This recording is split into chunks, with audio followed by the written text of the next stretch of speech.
ঈদ উল ফিতরের বাকি আর মাত্র কদিন, এরই মধ্যে আলোচনায় কেমন হবে এবারের ঈদের আবহাওয়া।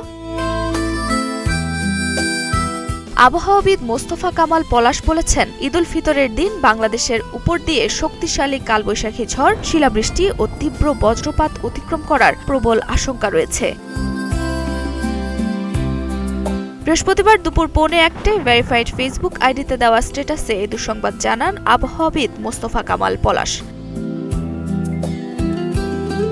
তিনি লিখেন, আগামী 16, 17 ও 18 মার্চ এই 3 দিন বাংলাদেশের উপর দিয়ে শক্তিশালী কালবৈশাখী ঝড় অতিক্রম করার প্রবল আশঙ্কা করা যাচ্ছে।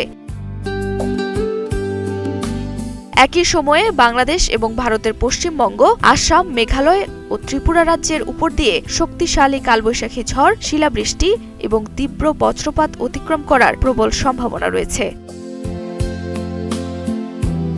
এই বিষয়ে অধিকাংশ আবহাওয়া পূর্বাভাস মডেল মোটামুটি একমত। তবে ঠিক কোন দিন কোন বিভাগের উপর দিয়ে এবং দিন বা রাতের কোন সময়ে ঝড় অতিক্রম করবে সে বিষয়ে এখনই নিশ্চিতভাবে বলতে পারেননি আবহাওয়াবিদ মোস্তফা কামাল। নুসরাত জাহান জেরিন, নাগরিক প্রতিদিন।